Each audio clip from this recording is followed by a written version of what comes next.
ଆଜି ରାତିରେ ସେ ନାରୀ ତୁମକୁ ଫୋନ୍ କରିବ, ହାତ ଧରିକି ଘରକୁ ଡାକିବ, ଯାହା ଚାହିଁବେ ତାହା କରିବ।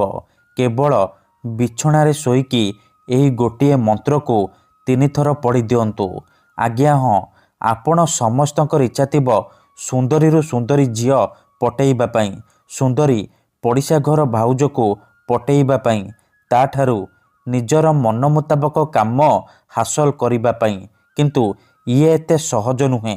ଏଥିପାଇଁ ଆମର ତନ୍ତ୍ରଶାସ୍ତ୍ରରୁ ମୁଁ ଆଜି ଆପଣଙ୍କ ପାଇଁ ଏମିତି ଏକ ସହଜ ମହାଶକ୍ତିଶାଳୀ ନାରୀ ମୋହିନୀ ବଶୀକରଣ ନେଇ ଆସିଛି, ଯାହାକୁ କରିଦେଲେ ଆପଣ କେଉଁ ବି କୁଆଁରୀ ଝିଅ ବା ବିବାହିତା ନାରୀକୁ ଅତି ସହଜରେ ପଟେଇ ପାରିବେ, ତାଠାରୁ ନିଜର ମନ ମୁତାବକ କାମ ହାସଲ କରିପାରିବେ। ଏହି ବଶୀକରଣ କରିବା ପାଇଁ ଆପଣଙ୍କୁ କିଛି ବି କଷ୍ଟ କାମ କରିବାକୁ ପଡ଼ିବନି କିମ୍ବା କୌଣସି ପ୍ରକାର ପଇସା ଖର୍ଚ୍ଚ କରିବାକୁ ପଡ଼ିବନି। କେବଳ ଯେତେବେଳେ ଆପଣ ରାତିରେ ଶୋଇବା ପାଇଁ ଯିବେ, ନିଜ ବିଛଣାରେ ଶୋଇକି ଏହି ଗୋଟିଏ ମନ୍ତ୍ରକୁ 3 ଥର ପଢ଼ିଦେବେ।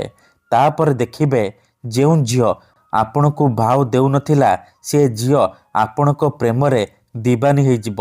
ରାତିଦିନ ଆପଣଙ୍କୁ ଫୋନ୍ କରିବ।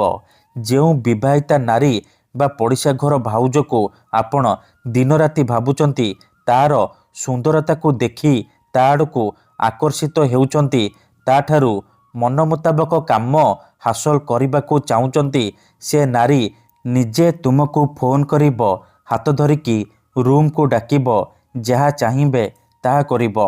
ନମସ୍କାର ଫ୍ରେଣ୍ଡସ୍, ଓଡ଼ିଆ ଫଣ୍ଡା ଚ୍ୟାନେଲକୁ ଆପଣମାନଙ୍କୁ ସ୍ୱାଗତ। ଯଦି ଆପଣ କେଉଁ ଝିଅକୁ ମନେ ମନେ ଭଲ ପାଉଛନ୍ତି, କିନ୍ତୁ ଯେତେ ଚେଷ୍ଟା କଲେ ମଧ୍ୟ ତାକୁ ପଟେଇ ପାରୁନାହାନ୍ତି, ତାକୁ ନିଜର ମନ କଥା କହିବାକୁ ଡରୁଛନ୍ତି, ଆଉ ଆପଣ ଚାହୁଁଛନ୍ତି କି ସେ ଝିଅ ନିଜେ ଆସି ଆପଣଙ୍କୁ ଭଲ ପାଉଛି ବୋଲି କହୁ, ତେବେ ଆଜିର ଏହି ଭିଡ଼ିଓଟି ଆପଣଙ୍କର ଇଚ୍ଛାକୁ ପୂରଣ କରିବ। ଏହି ବଶୀକରଣକୁ ପୂର୍ବରୁ ପ୍ରୟୋଗ କରିକି ଦେଖାଯାଇଛି। ଯିଏ ବି ଏହାକୁ କରିଛି 100ରୁ 100% ସଫଳ ହେଇଛି। ନିଜ ପସନ୍ଦର ସୁନ୍ଦରୀରୁ ସୁନ୍ଦରୀ ଝିଅକୁ ଅତି ସହଜରେ ପଟେଇ ପାରିଛି। ସୁନ୍ଦରୀ ପଡ଼ିଶା ଘର ଭାଉଜଠାରୁ ନିଜର ମନ ମୁତାବକ କାମ ହାସଲ କରିପାରିଛି।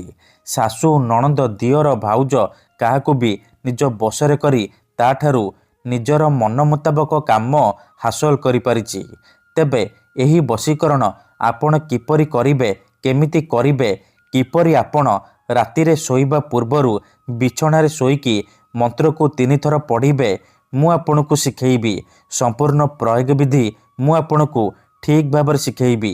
ଜାଣିବା ପାଇଁ ଆପଣ ଭିଡ଼ିଓଟିକୁ ପୁରା ଧ୍ୟାନ ସହିତ ଶେଷ ପର୍ଯ୍ୟନ୍ତ ଦେଖନ୍ତୁ। କାରଣ ଅଧାରୁ ଛାଡ଼ିକି ପଳେଇଲେ କିମ୍ବା କାଟି କାଟି ଦେଖିଲେ ଆପଣ କିଛି ବି ବୁଝିପାରିବେନି।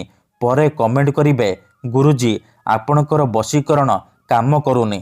ଦେଖନ୍ତୁ, ମୁଁ ଆପଣଙ୍କୁ ସବୁ ଭିଡ଼ିଓରେ କହୁଛି, ଯେଉଁପରି ଆପଣ ଭଗବାନଙ୍କୁ ମାନୁଛନ୍ତି, ଭଗବାନଙ୍କ ଉପରେ ବିଶ୍ୱାସ ରଖିଛନ୍ତି, ନିଜର ସବୁ ଦୁଃଖ କଷ୍ଟ ଅସୁବିଧା ଭଗବାନଙ୍କୁ ଜଣାଉଛନ୍ତି, ଯଦି ସେ ଅସୁବିଧାର ସମାଧାନ ନ ହେଲା, ତାର ମାନେ ନୁହେଁ କି ଭଗବାନ ନାହାନ୍ତି। ସେହିପରି ମନ୍ତ୍ର ତନ୍ତ୍ର ହୁଏ, ବଶୀକରଣ କାମ କରେ, କିନ୍ତୁ ଏହାକୁ ଆପଣଙ୍କୁ ସିଦ୍ଧ କରିବାକୁ ପଡ଼ିବ। ପ୍ରୟୋଗ ବିଧିକୁ ଠିକ୍ ଭାବରେ କରିବାକୁ ପଡ଼ିବ। ମୁଁ ଆପଣଙ୍କୁ ଯେମିତି ଶିଖେଇବି, ଆପଣଙ୍କୁ ଠିକ୍ ସେହିପରି କରିବାକୁ ପଡ଼ିବ। କିଛି ବି ଭୁଲ ଭାଲ କରିବେନି, ନହେଲେ ଆପଣଙ୍କର ବଶୀକରଣ କାମ କରିବନି। ପରେ ଆପଣ କହିବେ, ଗୁରୁଜୀ ଆପଣଙ୍କର ବଶୀକରଣ କାମ କରୁନି। ତେଣୁ ଭିଡ଼ିଓଟିକୁ ମୂଳରୁ ଶେଷ ପର୍ଯ୍ୟନ୍ତ ଧ୍ୟାନ ସହିତ ଦେଖନ୍ତୁ, ପ୍ରୟୋଗ ବିଧି ଠିକ୍ ଭାବରେ ବୁଝନ୍ତୁ, ତାପରେ ଆପଣ ଏହି ବଶୀକରଣ କରିବା ପାଇଁ ଯିବେ।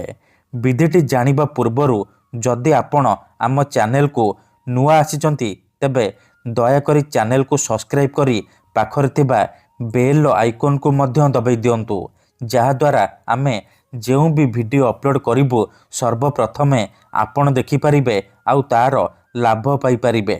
ତେବେ ଚାଲନ୍ତୁ ଜାଣିବା ଏହି ବଶୀକରଣ ଆପଣ କିପରି କରିବେ।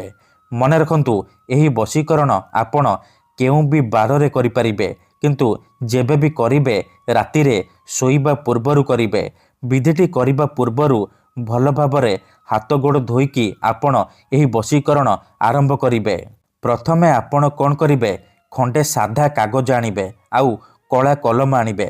କାଗଜରେ ସେଇ ଝିଅ ବା ସ୍ତ୍ରୀର ନାମ ଲେଖିବେ ଯାହାକୁ ଆପଣ ପଟେଇବାକୁ ଚାହୁଁଛନ୍ତି, ଆଉ ତା ପାଖରେ ନିଜର ନାମ ଲେଖିବେ।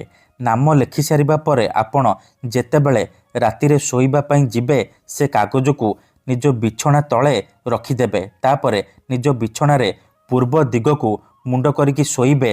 ତାପରେ ଆଖି ବନ୍ଦ କରିକି ସେଇ ଝିଅ ବା ନାରୀକୁ ମନେ ମନେ ଭାବିବେ, ତାର ମୁହଁକୁ ନିଜ ମନରେ ଭାବିବେ। ତାପରେ ଏହି ମନ୍ତ୍ରକୁ 3 ଥର ପଢ଼ିବେ। ଓମ୍ ନମ କାମାକ୍ଷା ଦେବୀ ଆମୁକଂ ମେ ବଶ୍ୟମ୍ କୁରୁ କୁରୁ ଫଟ୍ ସ୍ୱାହା। ଆମୁକଂ ଜାଗାରେ ଆପଣ ସେଇ ଝିଅ ବା ସ୍ତ୍ରୀର ନାମ କହିବେ ଯାହାକୁ ଆପଣ ବଶରେ କରିବାକୁ ଚାହୁଁଛନ୍ତି। ମନ୍ତ୍ରକୁ ଆପଣ 3 ଥର ପଢ଼ିବେ। 3 ଥର ମନ୍ତ୍ର ପଢ଼ି ସାରିବା ପରେ ପବନରେ 1 ଥର ଫୁଙ୍କିଦେବେ। ଗ୍ୟାରେଣ୍ଟି ଦେଉଛି, ଏତିକି କରିକି ଦେଖନ୍ତୁ, ଯେଉଁ ଝିଅ ବା ନାରୀ ପାଇଁ ଏହି ବଶୀକରଣ କରିଥିବେ ସିଏ ଆପଣଙ୍କ ପ୍ରେମରେ ଦିବାନୀ ହେଇଯିବ। ଧନ୍ୟବାଦ।